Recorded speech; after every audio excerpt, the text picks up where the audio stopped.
No.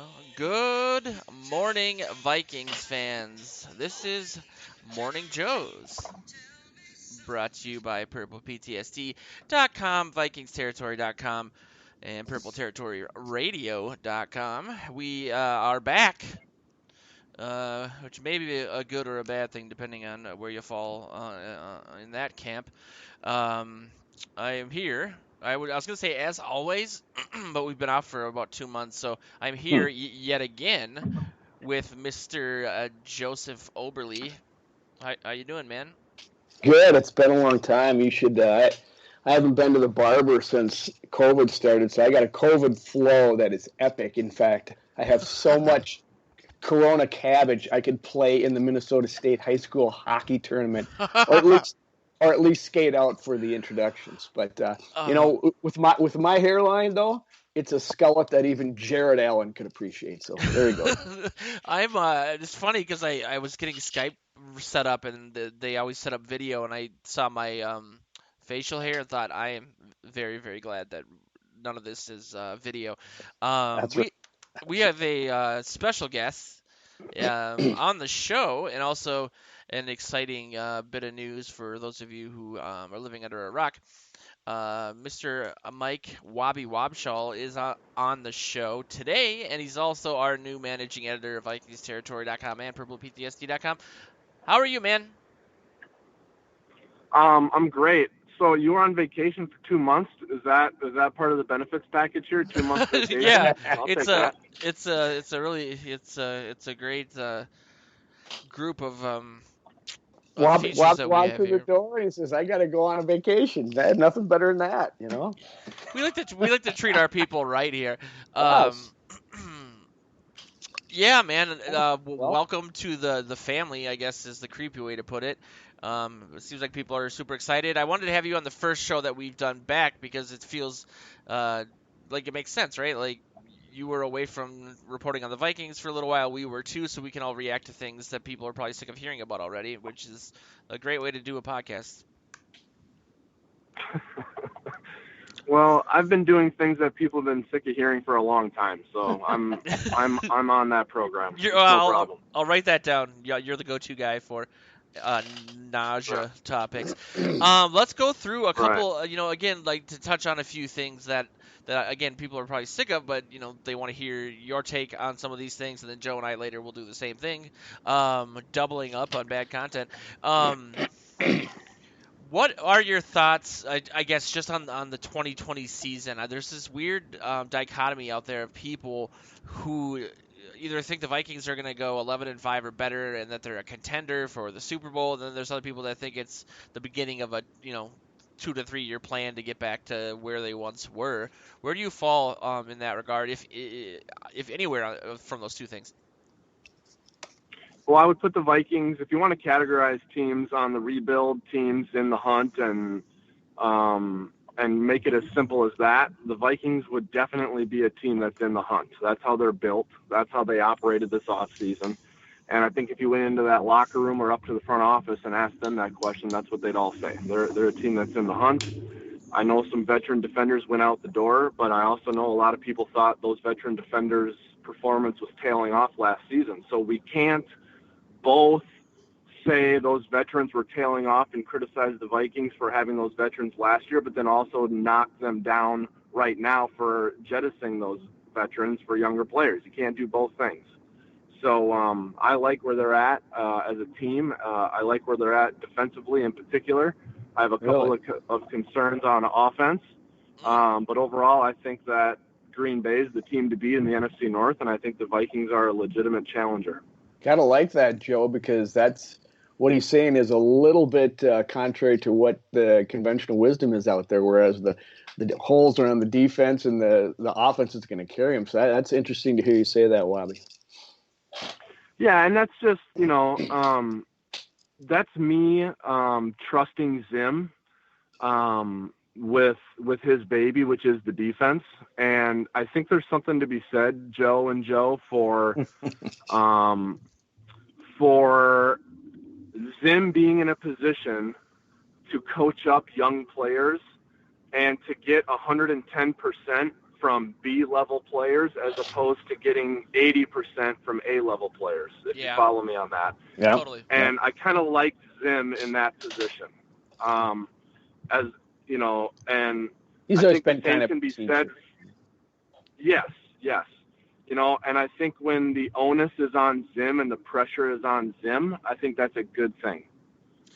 Yeah, I think that he, even people that aren't the biggest fans of him, as a head coach anyway, he's done a tremendous job of identifying talent and then developing that talent on the defensive side of the ball. The question is whether or not he's really a head coach or more of a glorified defensive coordinator, because he seems to put the defense ahead of the offense, or give the carte blanche to whoever is the offensive coordinator that season. And you mentioned a couple of concerns that you have on offense. I think I know. I think I know what those are, but if you want to elaborate on that.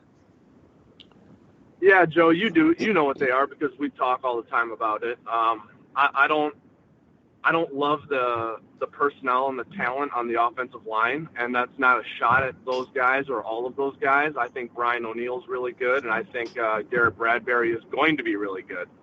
After that, I'm just uncertain, and I think that there's going to be a lot of matchups that are unfavorable for the Vikings from a personnel standpoint. The rub on this whole thing, though, is that unlike, or I should say more than any other position, the offensive line can benefit from synergy, and you don't need talent to have synergy. And so I don't write this group off entirely. I'm just putting them behind the eight ball a little bit from a talent perspective, and I think they're coached really well. After that, really my only other concern on offense, guys, is their ability to explode in the passing game. I don't think it's there, primarily because Stephon Diggs is gone. I know Adam Thielen can do it, but Diggs is the one who did it the last 2 years. And now coverage is going to be focused on Adam with no proven alternative for the Vikings. So maybe Justin Jefferson can do it. Maybe he can't. We don't know. So I can't be confident that they can explode until I see what the alternatives are to Thielen. We heard a lot of talk coming out of what little we've got out of camp this year about BC Johnson having a really good camp and being one of the most improved players there. Wobby, in your experience, is that all just camp talk, and that's what they're trying to tell us so that we feel good about the passing game, or is that something you think is a good possibility of happening? Certainly not replacing Diggs, but maybe taking a big step forward. Yeah, I totally know what you mean on that, Joe. Is that just camp conversation, and is that what they're saying to make themselves feel better? Because that can happen during training camp. I mean, we've all been to enough training camps where it's like you're isolated in that population of players, and someone's got to look good. But out in the games, it's not a rule that someone has to look good on the Vikings. They can all look bad because they're playing opponents. So I know what you're saying about that. I've been around BC Johnson a little bit when I was still with the club, and he's a really hard worker. And I think there's a perception that he's not explosive, and I don't know why that is, but I think that's the perception of him, and I think that's untrue. I think he does have that ability. Like I said on Justin Jefferson, we just haven't seen it, because he hasn't been targeted a bunch because they had Diggs and Thielen. So it's just unproven, and we can't be too critical of someone who hasn't had a chance to prove themselves. But we can't also give them too much credit. Just because we haven't seen them fail doesn't mean, that they can do it. We haven't seen them do it or not do it yet. We need to see that before we know for sure. Last quick question for you, which is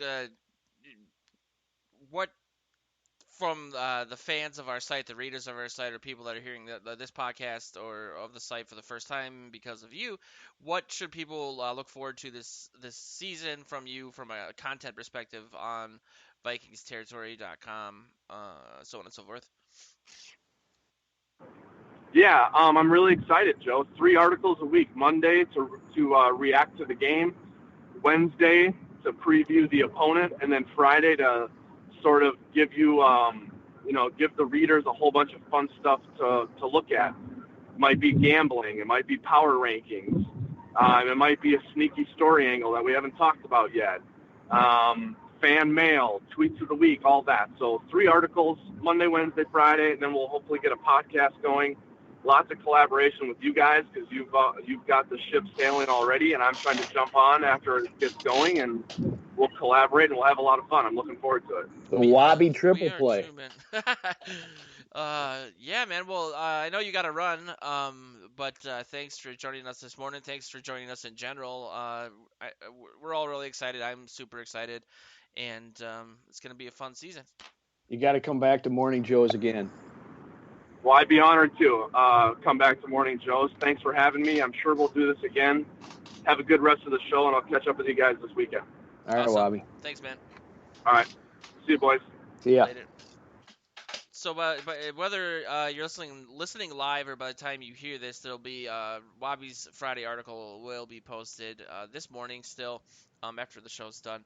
But it's a very surreal thing to me as the guy who started this literally as the stereotype of being in his mom's basement to working with a guy who is one of the, I keep referring to him as like the Kirk Cousins of free agents in terms of Vikings media. It's been really neat. Oh my goodness! Don't damn him that way. I'm a fan of Cousins, I guess. How much are you paying him? My God! Just kidding. Yeah, it's just changing the way websites and podcasts are done. With a lot of guaranteed money. He's opened a lot of doors, though. I just got my first sit-down radio gig on the Bob Sansevier show. I'm gonna be on there every Tuesday. That is up in Duluth and Hibbing, and then I got an email from a station out in Detroit Lakes, Adam Thielen's old stomping grounds, and I'm gonna be on there every Friday. That's what I was doing before this show, and they're giving us all sorts of cool post-game coverage, and it's been really cool. I'm That's a great addition to the site. Yeah, But he's a great addition to the site. It was a nice find for you. It's nice for the site. It brings a new and old voice to the site that's very experienced and will be interesting to read. But I can't lie, man. I missed you. I missed the show. My dad very much missed the show, almost on a level of creepiness. You've never been this emotional about anything my entire life. Where's Morning Joe? He called me and made me an offer I couldn't refuse. Yeah, that's his style. I don't even think he can operate a phone post rotary phones. But yeah, man, we missed a lot of stuff. I wanted to start out just making the lightning round because I'm sure people are sick of talking about these things or hearing about them rather, or both. But when it comes to the Diggs trade, what was your impression on that? How did you feel about that? The Diggs trade. Listeners to the show in the past have always kind of heard me talk about Diggs, and you and I are both, receiver centric, so we've talked about them in the past. But I always said early on from my experiences when I was covering him, great kid, I really liked him, but I never could quite believe that this bromance between him and Thielen was, totally copacetic, because it's hard to have just one, or to have two number ones or whatever, because they're going to compete. These guys are all natural competitors. And I always thought there was a tiny bit of diva in Diggs that I would, have a little problem with from time to time. Wasn't outlandish, but, every once in a while he'd do something that kind of say, come on, rein it in. Anyway, that's all to say that I kind of felt at some point this could happen. Yeah. I'm bummed that it did because I really loved watching him play. And oh my goodness, one of my seminal moments of Vikings watching happened, in the Minneapolis Miracle. So I've got a lot of memories, and that's one of the tops. So they did the best they could. They made a great trade. Do you buy that? The narrative that they weren't going to trade him, but then Buffalo, to quote you in I think a movie from a couple minutes ago, an offer they couldn't refuse. I think they were trying to see if they could get it, last with him and placate him in some ways, but I think maybe it just got untenable. So I think that was out there. So I don't know how they got three picks for him. And what was the top pick? Was it a third rounder? First rounder. First rounder, yes, a first rounder, and I think a third, and then a lower one. I Yeah. mean, that's They got pretty darn good. They got Justin Jefferson as his replacement, essentially. That's the pick they used. I think it was. I always get confused if it was 21 or 22 because of the Treadwell was around there too.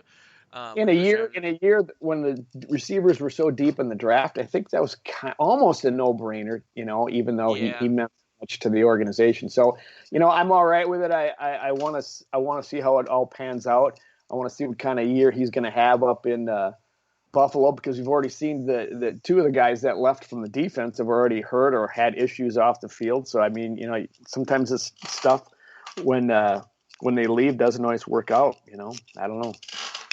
Yeah. Diggs was my favorite player on the team.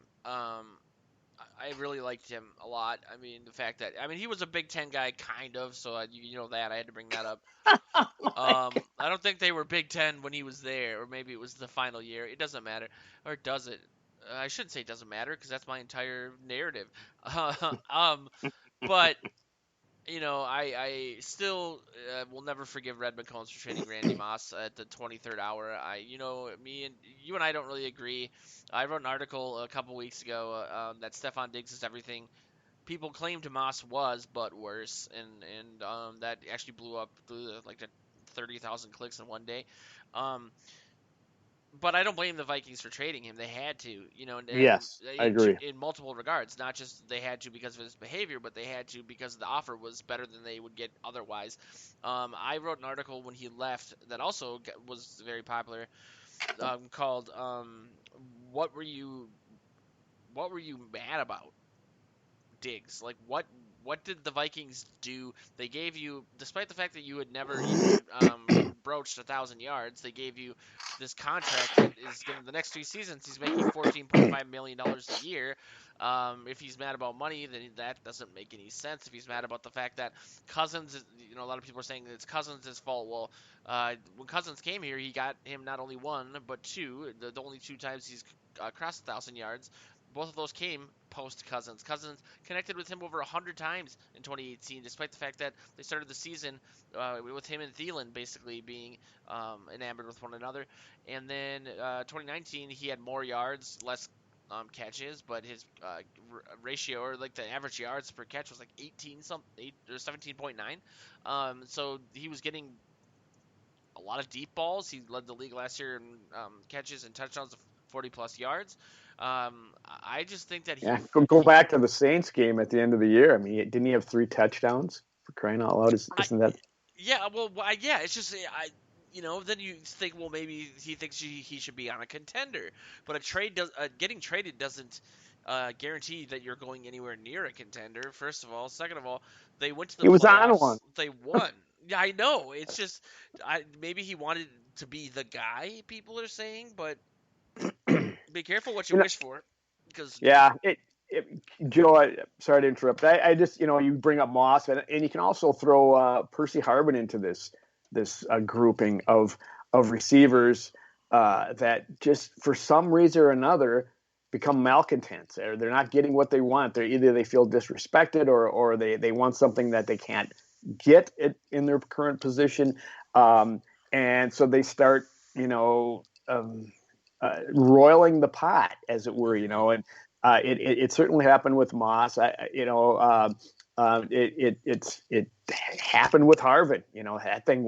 That thing went sideways in a hurry, and they had to get him out of here. And credit Spielman for making a good save there. Well, maybe that's where this comes from. Spielman has been down this road. He saw what was coming with Diggs. That this year maybe it was only going to be worse. Maybe there was some chemistry issue between him and Cousins, where you can't have a receiver on the sidelines crabbing at your quarterback and demanding that you get the ball or whatever. Not that we don't know that that's what was done, but like the Saints game in the playoffs. You mean when he threw his helmet and all that? Yes. You can't have that and go forward. I mean, the quarterback's under pressure to make the right reads and deliver the ball, and he can't be can't in that split second timing have to think, okay, where's Diggs? Oh God, he's going to be over here. Is he open? Shit, no, I got to go. I got to go over here. So I think maybe I'll give them the personnel office credit for saying, okay, this is untenable. This is not going in the right direction. Let's put it out there and see what we can get for them. And you got a team that wants to make its up and coming team with a young quarterback up in Buffalo. They said they need a good receiver for them that can get open, run good routes, which Diggs can. They spent a lot for him, and we'll see how it works out for him. But I can't blame the Vikings for doing it. I was just bummed out, to be for sure. Me too. It really sucks. It just does. It didn't need to happen. It had to happen, but it didn't need to happen. And I think that Diggs went from a deep ball and accuracy perspective. There couldn't be two guys more polar opposites of one another than Cousins and Josh Allen. That's why I said be careful what you wish for, because that's right. As much as they're like hyping up how much he's developed and how his whatever, and he beat the Vikings that one weird game. His accuracy is an issue. There's been some drops, I get that, but I can't imagine if Diggs wasn't happy with the way that things were going with Cousins that he's going to be happy in Buffalo when balls are sailing over his head and he's wide open. So I don't think he'll last there for very long. I just think that it's an issue when you look at a guy who's like, I'll use social media to force my way out of a contract, a la Antonio Brown. Who looks at an Antonio Brown situation and says that's what I should do that? The other one that's surprising though, Joe, is Odell Beckham. I mean, he kind of did the same thing and ended up in Cleveland, and he's been pretty quiet, as far as discontent and stuff since then. Yeah, which is surprising. So it can go the other way too. Yeah, you're right. Antonio Brown is the most vivid case of dysfunction and of this kind of thing, and getting themselves traded out, and then he went the Percy Harvin route. Percy Harvin got out and kind of fizzled from that point on, and that's kind of what's happened to Brown. But these teams will trade for a talent like that, like Brown, like Harvin, like Diggs, and then but that's not as you can see for both Harvin and Brown, they get maybe traded to another team or released, and they get a 1-year contract, and then they're done. Right. I don't want that to happen to Diggs either, but I feel like that's going to be the case because it's almost a sarcastic trade to send him to Buffalo. It's like this could not be a worse skill set matchup for what Diggs wants to do. And we'll see. I don't know. Maybe I'm wrong. Maybe Allen has developed this offseason. But if Diggs forces his way out of there, he's going to get a 1-year prove-it deal somewhere else. And that's not good. He's got a lot of talent, though. He's got a lot of talent. He's got a skill set that every team would be interested in if they can get him for the right price, because he's fast, he's quick, he's a good route runner. He can stretch the field, and he's got great hands. So he's worth taking a chance on, because his dysfunction with the Vikings is not anywhere near what A. Harvin was, or B. Antonio Brown, or maybe even Odell Beckham. So I mean, I think certainly if it doesn't work out in Buffalo, he will definitely get offers elsewhere. There's no two ways about it, unless he implodes and starts throwing dumbbells at his coach or anything like that. So. Yeah, he'll definitely get an offer, but I don't think people will. I don't know. They'll give him as much guaranteed money as he wants, because they'll think, well, what if this guy doesn't want to be here? You never know. It's just a weird thing that happens with receivers, and I know some people try to say it's a CTE issue, and maybe it is, but good receivers have to have a little bit of narcissism as a personality trait. It seems like to put the work in, you want to be that guy, and that's, a lot of the time that's it works for him, but sometimes it doesn't. Were you surprised that the Vikings, the quote unquote run first team, extended Cousins and not Dalvin Cook?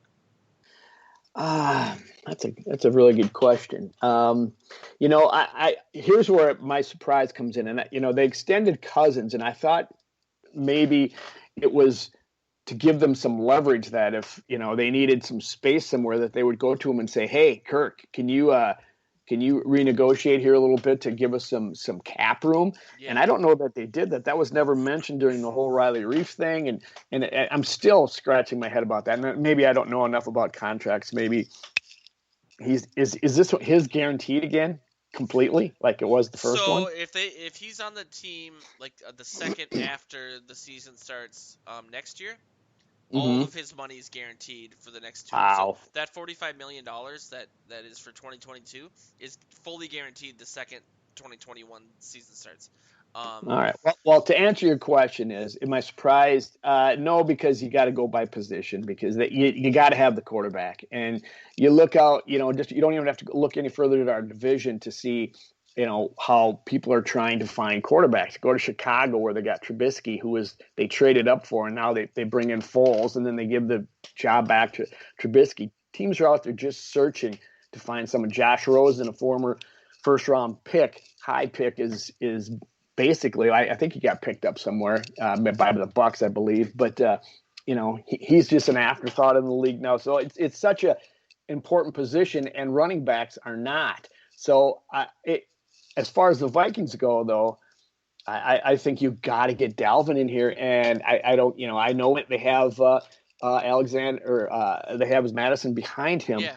but he's not Dalvin Cook. So I'm still kind of holding my breath on this one. Dalvin is being a good soldier. He's not making huge waves about it, but he's not going to just sign for nothing and say I'm just a regular running back. He knows he's got a little bit more to him than that. So a little bit surprised, I guess, to answer your original question. I am a little bit.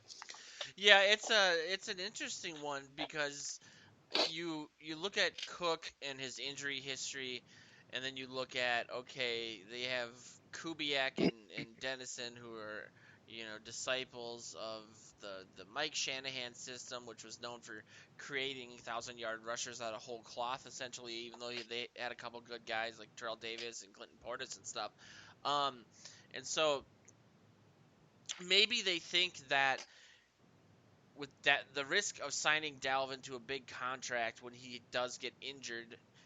He's been injured and missed time in all three of his seasons this far. Obviously, the first two he missed half of his games, 16 to 32 games, and maybe they think, well, yeah, he had 1,000 yards on the ground. We could probably get, or 1,100 yards on the ground. We could probably get 1,000 yards between Madison and Mike Boone. Amir Abdullah could probably step in, and if he can hold on to the ball, he could get somewhere near with those guys 500 yards through the air. Mm-hmm. Is that those guys being very very affordable? Is that and maybe you're getting 85% of what you got from Cook? Is that worth is more to the team than the risk of giving Cook all that money? I think that's a big part of it. I also think Cook's stuff unfortunately fell during all this nonsense that it actually pisses me off that these guys, the owners of these teams are incredibly wealthy and they are not hurting because of COVID financially. The 2008 financial crisis, the billionaires of the world gained money from that. And so the fact that they're going to, for maybe the next 2 or 3 seasons, lower the salary cap by 20-25% because of the lack of fans and the lack of revenue I know. is a nightmare. What that's going to create almost like what's going on with the government. That's going to create a crisis where there doesn't need to be one. So these Yeah. teams have been signing these guys to contracts, assuming that they had $200 million for the cap, and then every year it goes up about $10 million. Now it's going to go back down to 170, which means they're going to cut all sorts of guys. A lot of guys are going to have to retire early or just maybe take a huge pay cut and for what reason? Because they happen to be, like these guys are all out playing during a pandemic in the most physical and in your face and communicable disease thing outside of high school wrestling. Hey, those owners got bills to pay. They got to eat. Come on, get off their back. It's just cut these guys some slack and just keep the salary cap at 200. Don't increase it. You'll still be fine and or they could have got One, Europe like I wrote 20 times this off season and been fine Yeah. too. But Just one thing I wanted to add about Dalvin, when you compare him to the other backs in the team, I mean, you mentioned Madison, you mentioned Abdul or Amir. The other thing about Dalvin is with this offensive line, he is still going to get you more than those guys would. I for think. sure, no, he You know, will. he He's he way he more talented. And I mean, yes, they've got, and he can make a bad offensive line a little bit better, look a little bit better than it is. They're going to struggle between the tackles with those two new guards for a few games, and um, you need someone that can you need a top talent, in the backfield. Now it could hurt him, Dallas. It increases Dalvin's risk to get hurt, but to his credit, he showed up for training camp. He's going to be showing up on Sunday, and he came in here with a little bit of baggage, and he has been nothing but a solid citizen. I really want them to sign this guy and get this done. So I hope they do. yeah, and so I. Uh, I do too. I mean, I don't know. I go back and forth on it. It's just I wish he wasn't so injury prone, because he is amazing. I can think of those two touchdowns last season where he got stuffed at the line, the goal line, and still like willed himself in. Back when we were calling him the heart of the offense. But again, coincidentally, it's not his fault that his contract negotiation came up during a time when the Vikings have no idea what the cap is going to be next year. So this Yeah. guy, I mean, I do give him credit for the way he's handled it. I do. But at the same time, they changed the rule during the COVID or the last CBA that any holdouts, you don't get that money retroactively when you sign the new contract. You eat that money. And so Wow. the way that Cook is contract or is paid this season, if he missed 29 days, by the 28th day he would be making no money, and then by the 29th day he would be $50,000 in the hole because I think it was a $50,000 a day penalty, and so he can't hold out essentially. So he's gonna have to play, and that's another part of the whole COVID thing is like some of these guys have to play, and everyone's like, well, they can opt out. A lot of these guys don't have a guaranteed roster spot. They opt out, their career's over. You know what I mean? And it's like Mm-hmm. Yep. so, and I'm not saying they shouldn't play. I'm not, but at the same time, don't create a scenario in which these guys have to play and then take away their ability to get an extension because no one knows what's going to happen with the salary cap. It's just it just irritates me, I guess. But when it comes to Yep. Dalvin, he's a good dude, and he's this team You can't know, afford to lose Diggs and Thielen in back-to-back off seasons. just going back to what Wobby said. He said his concerns is the passing game. Dalvin's still going to be the guy, the main cog in this offense. I kind of agree with him that despite the offensive line, Dalvin's still going to get the ball, and set up the passing game for play action passes and set up these guys in the slot, Nerve Smith and Kyle Ruff and whoever else. So it's the passing game is going to come from the running game. So he is hugely important to this team. What'd you think of the Zimmer extension? I think both of us will agree that Spielman obviously was going to get extended. He deserved to be extended. Um, uh, some people think that he deserved it more maybe than I do. I don't think he's as perfect as everyone says he is. I've written about that a lot. People can find that. But there's no reality in which Spielman would not be extended. On the The internet is Zimmer littered side, with the internet was littered with Joe Johnson saying that Zimmer's a glorified defensive coordinator. seriously, I should make a shirt and bumper sticker. That would sell. I have a feeling something has to sell eventually, right? Um, Uh, I kind of find the Zimmer thing a little strange because they go from that statement, I think, before the Saints game saying they want to work with Zimmer forever, but there's some caveats written into the language of that. Then they beat the Saints, and then they're embarrassed by the 49ers, and then essentially George Edwards falls on the sword, which was a very big signal that Zimmer needs to get the team. He's got to figure this out because George Edwards is basically Zimmer too, right? Like Zimmer called the plays, so then they have this gigantic draft of 15 going into it. It was 12, I think, and then ended up being 15 guys. Then they extend Zimmer despite the George Edwards move. It just seemed like a weird back and forth to me a little bit, but I understand why they would do it. I mean, he had 15 picks, most of them, 5 defensive backs. one guard. It was like the second to last pick in the entire draft. Lots of defense. Mr. Pentultimate irrelevant. uh, yeah, I like that. This is why we need to do the show, man, because it's like I've been trying to think of a funny nickname for that. And look at you, came just out of nowhere. Um, so I think that it makes sense to have Zimmer develop these guys, and as we saw with Childress, an Wow. extension can turn into you being fired a year later. So it's not as permanent as I think a lot of people think. But I do still think that the Wolves expect success. I don't think that they're going to be on board for a few 7-9 seasons here or there. Harkening back to last year and some of our discussions on the show, I know you brought up the fact that you were kind of down on Zimmer and hoping for Gary Kubiak. And I don't know if you saw Mark Craig's piece in the Tribune last weekend where he talked to Kubiak, and his first question out of the gate was, and he couldn't even finish the question, saying if the Vikings went on and won the Super Bowl and all of a sudden they started calling for Kubiak to be head coach, he couldn't even ask the question. He said no. Yeah, he was laughing. He was laughing at it. So I'm surprised he even did the offensive coordinator thing, because he had some big spread in the strip last year where he was saying how like chill that his job was, and he had no pressure on him, and it was very zen, and it was because he retired for health reasons, so that makes sense. Right. Yep. And so I was a little surprised he took over for the offensive coordinator position. But to be completely honest with you, like my dream, you're gonna laugh at this, but was for Kubiak to take over and for Zimmer to be demoted to defensive coordinator. But guess what? That's basically what we have, right? It doesn't make any difference because Kubiak would then call the offensive plays and Zimmer would call the defensive plays. And that's what we have. So, and that's what Zimmer's had since he's been here. I mean, he had Pat Shurmur, and then he gave the thing to what's the guy from the Eagles that came here. We had DeFilippo, Norv Turner before that. And the only thing he had with Stefanski, he had Kubiak looking over the shoulder of Stefanski. So, I mean, that's basically the way he wants to run it, and I'm fine with that.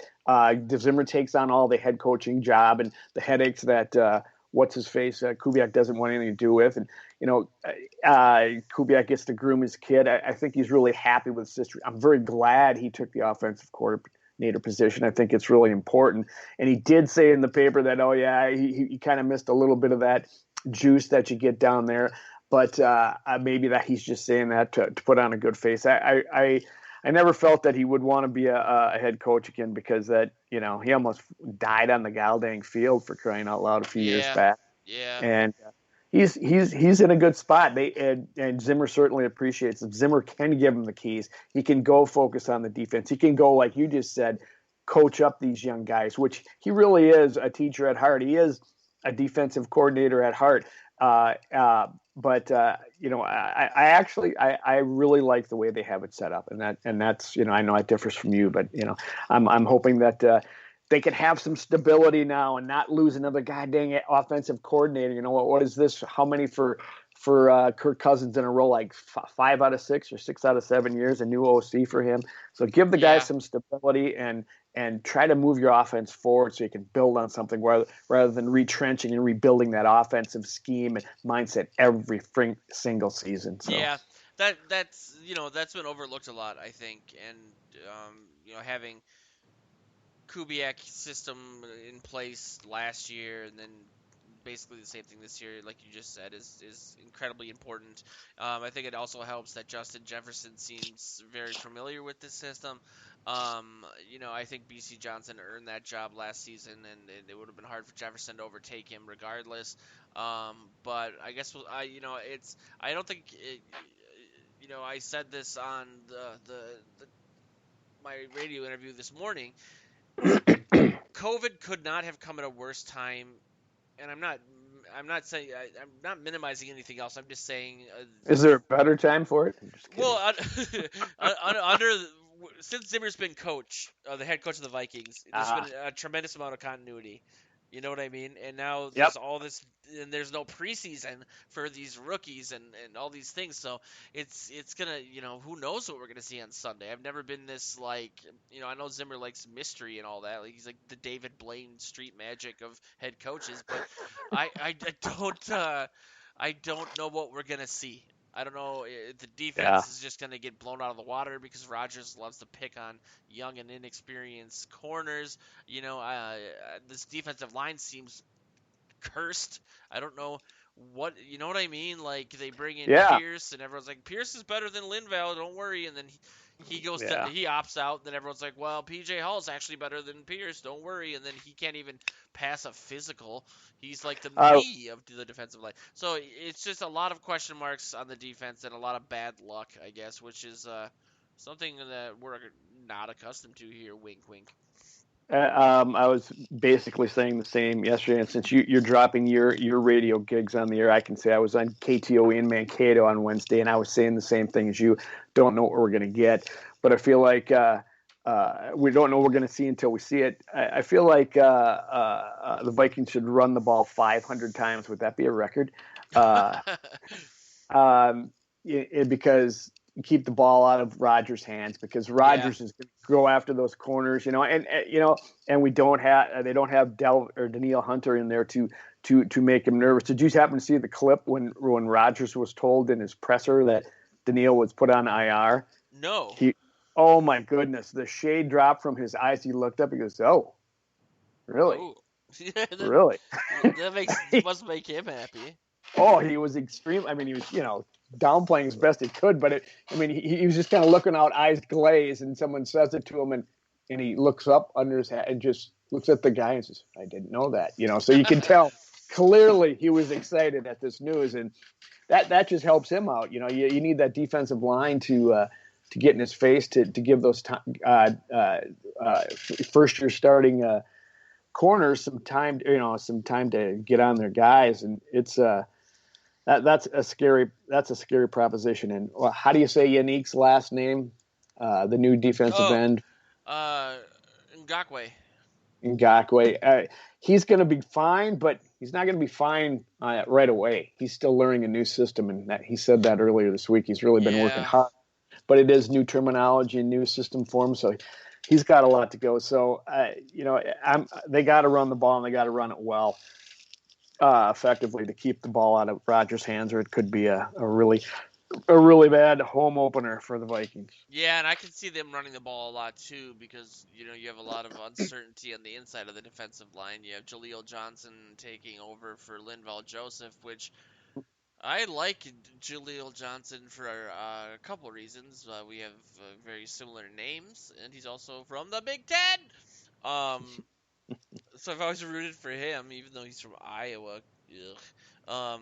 Wow. Wow. But then you have Well, Shamar. there goes our Iowa fans just dropping off the Oh, I know. podcast. What am I? That's where they have legal sports betting down there. What am I doing? Um, I think Odenabo, going back to the defensive ends, is any team would love to have that guy as a backup. Are you kidding me? He could be a starter on a lot of different rosters. 7 sacks as a backup. That's amazing. Um, but yeah, But it's a I'm worried completely new about their. line, Joe. It's a I completely, it's it's crazy. and with no preseason games under their belt, it's completely new. And that's why I was surprised when Wobby talked about the defense looking solid. I said I am concerned. You got the middle is solid with Barr and Kendricks and Smith and Harris. Yeah. That's good. But boy, they're going to be working the edges all Sunday long in that game. So that's I'm concerned a little bit. Yeah, people are saying, well, they have elite guys, 2 elite guys at every level, right? You have Ngakwe and Hunter. You have the guys you just talked about, but then it's like, but outside of that, the that is created from the corners and the inside of the defensive line is crazy. And now that Hunter's out, you got to worry about that. Um, I don't know. I don't know. It's really unfortunate the way things ended up going down with Pierce and Yeah. PJ Hall, and I don't know why he failed his physical. I assume it's because he was overweight and maybe his heart was bad or something. Because he's had problems with conditioning his entire uh, career. Maybe yeah. It's Probably why really he's it's really too available. bad. Yeah. But do you let him get in shape and then but it was a trade, so he's still I think on the Raiders roster. I wonder. I thought of this strangely last night. Um, can somebody that opted out for the season for COVID then opt back in at some point?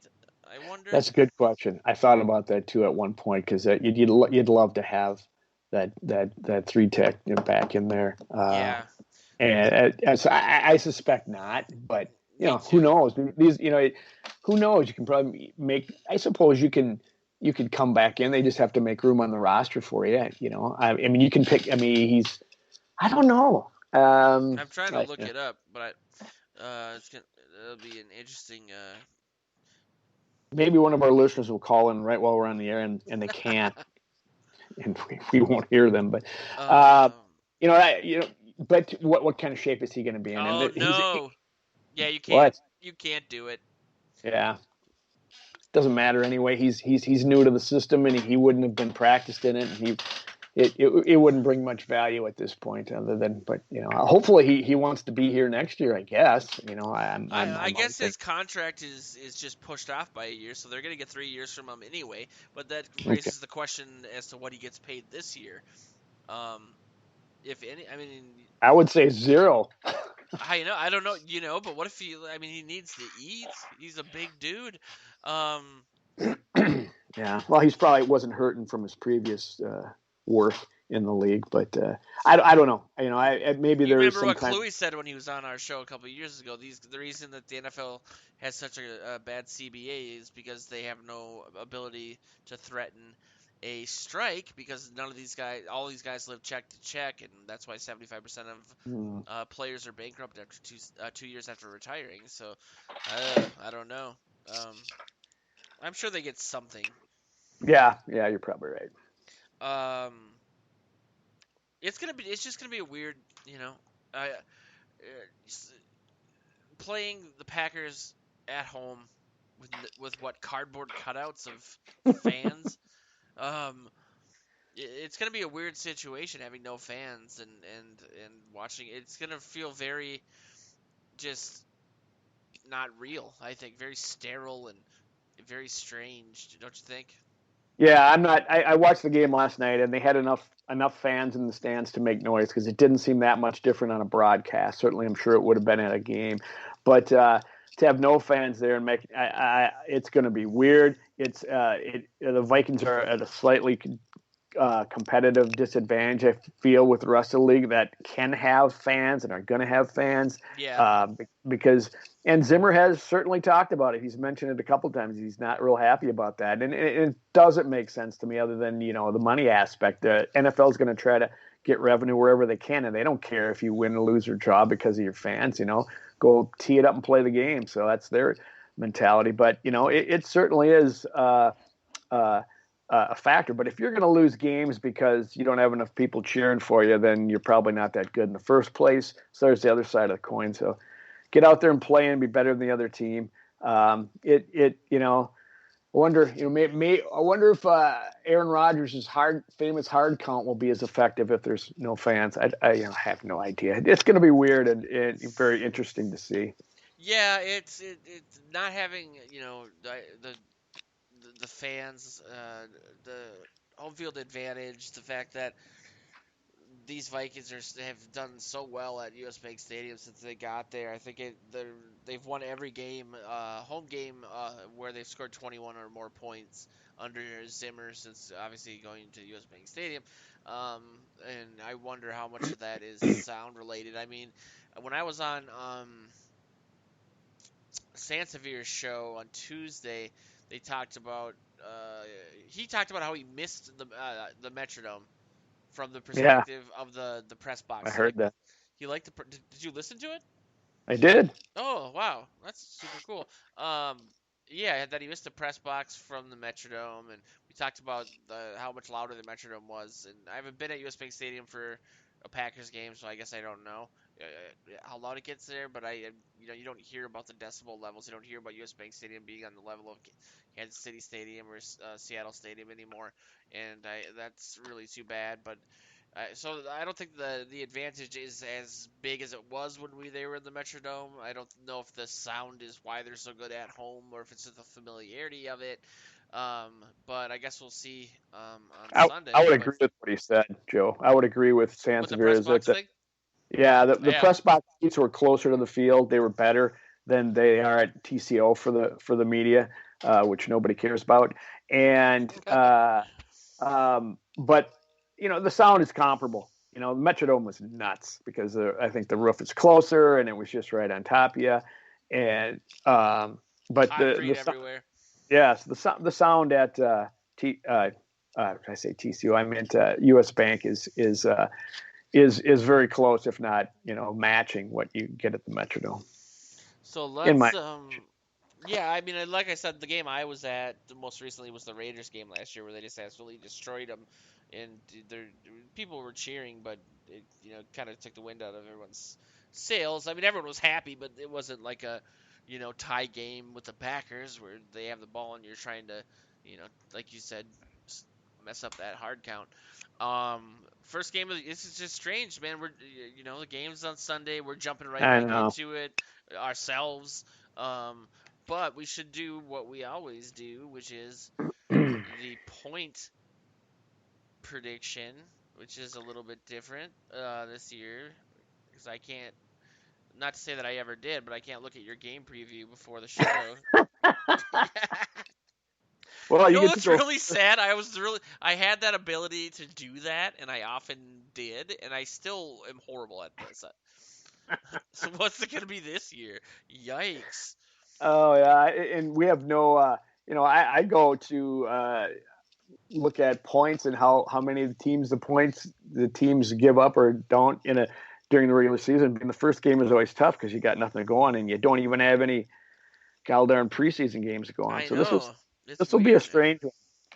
So I think you should go really high, Joe. Go really, really I'm high. gonna 50-3 like Jacksonville in '98. No, let's see here. Yeah, it's really hard, especially for the Vikings, I think, to really know what to expect. It's the first time that the offense has more continuity than the defense, and but at the same time, the offensive line has been shuffled around again. If I hear, Boy, they dodged a bullet with Reef. Don't you think they dodged a bullet with oh Reef? no, that would have been, yeah, it would have been horrible. Yeah, if that happened, I would have actually, um, 'cause for a minute it sounded like it was going to happen, that he was going to essentially leave, and that would have set me off even more because it would have been like, okay, I get Ngakwe's great, and I get why you would get him, but now the offensive line's even worse, and it was already kind of a huge question mark. So yeah, I'm very happy that happened, but at the same time, if I hear about Elfline being more comfortable at a position when he switches one more time, and then the play doesn't end up bearing that out, I don't know what I'm gonna do. So I guess I'll go. I mean, but outside of that, yeah, God, they're not gonna have Diggs, so you don't know. Um, I could see the offense, though. With Kubiak calling the shots, doing a pretty decent job of getting some points on the board. I'm gonna say the Vikings are going to, unfortunately though, because of Hunter being out and the inexperience on the second level with the corners, and then you have the defensive line in the middle being very questionable and their ability to run the ball. I think it's going to be a relatively high scoring-ish game. I think the Packers are going to end up winning the game though, 38-31. And I hate saying that. Yeah, I'm inclined to agree with you. I had this prediction down before the Hunter news came out, and I'm just not. I'm going to stick with it anyway, even though I don't feel that great about it. I feel like Rodgers he had a down year last year, but he's going to play with a chip on his shoulder this year because they drafted a quarterback in the first Yeah. round, and so I think he might have a pretty good season. And the right side of their line is a little suspect, and I don't know which way Yannick is going to come off, the right or the left side at Rodgers, if they'll put him over on his blind side with Hunter gone. I'm not sure what they'll do, but if they're on the side where they're a little bit nicked up on the offensive line, that might help them a little bit. But I think that's his natural position, right? The right side, I think so. from what I read. So Um, I think that would make sense. this we got nothing to go on. If you go on last night's game, there's pretty high scoring, Yeah. because it's almost like a preseason game. There's the defense is still trying to catch up maybe to what the offensive is doing, and you got offensive coordinators who don't have any tape that the other team can look at, so you can come in with all kinds of surprises for the other teams. So I just can't bring myself to do it, so I got to say Vikings 24-20. And until they prove me differently, I'm going to pick them just to boost them. So we've got a big This is gonna be This is gonna start right the out of the season gate. out right. Right. Out of the gate, and rightly terrible for me. Joe, do you have a season prediction?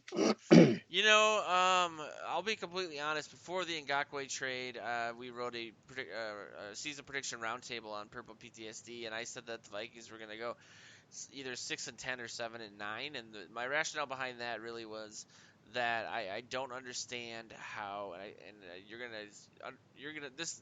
What I'm about to say is gonna sound very familiar since you did listen to the Sansevier show. I don't understand how people are saying a team that had arguably the outside of the Purple People Eaters in the 70s, the most stacked position by position roster that the Vikings have had in my lifetime. I would say, um, and they went what 8-7-1 and 10-6, and people are expecting them to improve on that despite all of these question marks, the lack of a preseason, the youth, losing Diggs, the offensive line stuff.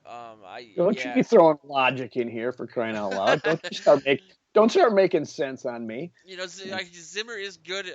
He's great in the regular season. He's like a Jacques Lemaire or maybe like a Flip Saunders back in the day. Just always really good, but the postseason doesn't work out for him. So I could see him, you know, still being Zimmery and getting to 8-8 or something. But I have a feeling that this is going to be a season of rebuilding and growth and learning from one's mistakes and moral victories and stuff like that. And that sucks. I don't want to write about that. But no, honestly, I think there's just way too many question marks and youth on a defense that does not do well with either of those things. And then you got to worry about the offense and the fact that they, for whatever Their reason, schedule stuff. it's a hard schedule, and you have 10. Yeah. Every receiver's main area of expertise is the slot for the most part. So you have a traffic jam there, and then if Jefferson doesn't show that he can play on the outside quickly, they're going to put him on the inside all the time because they're going to want to get something out of him, which means that Thielen won't be doing as many routes out of the slot, even though he's arguably the best slot receiver in the NFL the last few seasons. It just seems very strange to me. So I don't know. I would say 7-9, 6-10, something like that.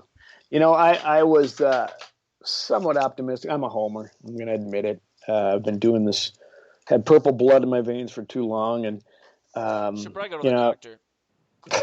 it's good. It's a good idea. And I was optimistic before the Hunter news is really tough, missing 3 games and some tough games. So that kind of really throws this into the whack. But I'm gonna out of whack. I'm gonna go 10-6. I thought before Hunter that's where they would end. When I really looked at it, if everything works out great, there's no guarantee of that. But now with Hunter, I'm more thinking 9-7, but I'm going to stick with 10-6 just so I can be the positive Joe. I can be the Homer Joe on this show, and you can be the bummer Joe, I guess. So. I'm the wet blanket all of a sudden. What's Yeah. happening around here? Wait, no, I've always been a wet blanket. Well, either way, I'm very excited that we're back doing the show. It's a highlight of my week, and we got a lot of exciting stuff going on the sites and everything, and lots of between me and you now and Wobby, we're like covering blanketing the not just the state but the Midwest from a radio wave perspective. Jeez, it's like you got the southern part of Minnesota, I got the north.